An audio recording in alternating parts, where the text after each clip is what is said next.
ট্রাম্পের মধ্যস্থতা মেনে নিয়ে নিজের সম্মানকে ছোট করেছে।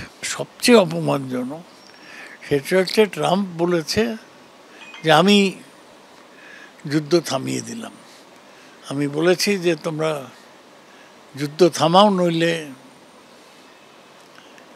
তোমাদের ট্রেড ব্যবসা বন্ধ হয়ে যাবে। এটা আমার আশ্চর্য লাগে, ইউক্রেনের মতো দেশ প্রকাশ্যভাবে ট্রাম্পের কথা মানল না। ট্রাম্পকে মেনে নিয়ে আমরা কি প্রমাণ করলাম? ভারতবর্ষর কি এইরকম দেশ হিসেবে অবস্থা যে ট্রাম্প টেলিফোন করলো রাত্রিরে সব মিটে গেল?